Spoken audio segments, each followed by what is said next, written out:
Have you ever wondered if your dog can enjoy a bowl of oats just like you? The simple answer is yes, dogs can eat oats, but as always, there are some things to consider, so stay with us. Hi, I'm Paulina from Dogs Lounge, and this is Benji, who for the past few days has been enjoying a morning bowl of oats. You're watching Questions with Benji, where we answer questions from dog parents like you. Today we'll explore the benefits of oats for dogs, how to prepare them, what to avoid, and whether dogs actually need oats or other grains in their diet. For over 9 years, my husband and I have had the same breakfast nearly every day. Oats with fruit, nuts and seeds. And before you judge me for being boring, just take a look. So, while I've been sharing some fruit with Benji whilst preparing breakfast, it only just occurred to me a few days ago that I could actually share some porridge with him as well. Why not, right? After all, oats are rich in both soluble and insoluble fiber, which is good for gut health, especially if your dog is dealing with an upset tummy or other digestive issues. The beta-glucans in oats act as prebiotics, feeding the beneficial bacteria in a dog's gut. They also activate the immune cells responsible for identifying and fighting infections, which can benefit dogs recovering from illness or surgery or those with compromised immune systems. Beta-glucans have been shown to lower cholesterol levels in both humans and animals, which can support heart health in dogs, especially those prone to obesity or other cardiovascular issues. They can also help stabilize blood sugar levels by slowing the absorption of glucose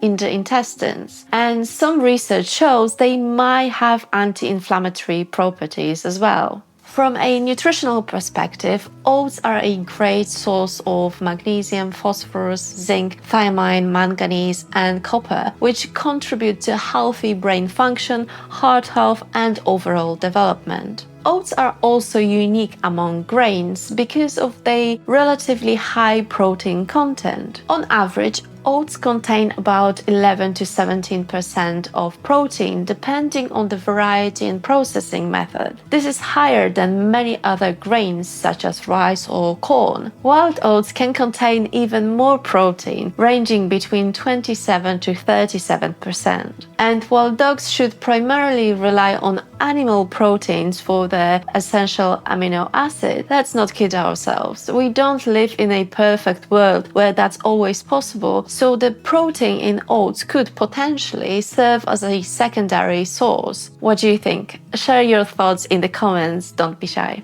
But what about carbohydrates in oats? Do dogs need carbs? The short answer is no, they don't. Their bodies are designed to thrive on protein and fat, which provide all the energy and nutrients they need. While dogs can metabolize carbohydrates thanks to small amounts of pancreatic amylase, they don't require them for survival or overall health. When carbohydrates are low or absent in the diet, a dog's body converts protein into glucose through a metabolic process called gluconeogenesis, providing sufficient glucose to fuel the brain and other glucose-dependent tissues. How amazing is that? If your dog's diet already contains a high amount of carbs, I wouldn't add more personally. Excess carbohydrates are converted into fat and stored in the body if not used immediately for energy. However, if you have a very active working dog, they might benefit from small amounts of complex carbohydrates for quick energy replenishment. Or, as I mentioned earlier,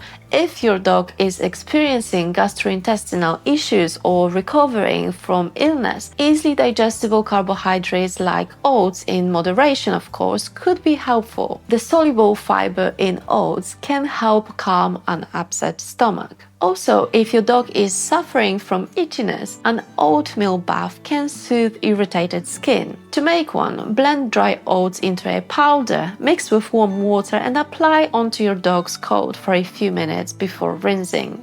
So, why have I started giving Benji oats in the morning? Mostly to keep him full for longer. He has a specially formulated raw diet to keep him lean, but because of his slow metabolism, he tends to gain weight quickly. I'll do a video on his weight loss journey soon and share some interesting insights, but that's for another time. For now, Benji gets 2 spoons of oats with blueberries, raspberries, pomegranate seeds, and a slice or 2 of green bananas, apples, plums, and kiwi. On other days, he gets oats with chopped raw sardine, thyme, oregano, and basil. I know, yummy. If you'd like to add some oats to your dog's diet, there are a few things to remember. Always choose organic oats because glyphosate, a herbicide commonly used to kill weeds and prepare fields for planting, is also used as desiccant on oats to speed up the drying process, particularly in areas with shorter growing seasons or wet conditions. Glyphosate has been linked to an increased risk of certain cancers in humans. It can disrupt the microbiome, leading to leaky gut syndrome, and it's also suspected to interfere with hormones, potentially leading to problems with growth, metabolism, and reproduction. So even when buying oats for yourself, opt for organic ones because glyphosate is not allowed to be used on organic oats. Never feed raw, uncooked oats as they are difficult to digest and can cause stomach upset. And when cooking oats for your dog, use water or make overnight oats with kefir for that extra probiotic boost. I make my own nut milk using the Milky Plant machine, where I just use oats with either almonds, hazelnuts, or cashew nuts and a date or 2, as these are dog-safe ingredients and my homemade milk is free from artificial sweeteners or stabilizers. I'm happy to share our oats with Benji. There are many types of oats available, and the general rule is that the less processed, the better. Not only do they retain more nutrients, but their glycemic index is also lower. So always go for whole or steel cut oats and skip the instant ones, even for yourself. And never feed flavored oats to your pup. I hope this has been helpful. Thanks for watching and don't forget to subscribe.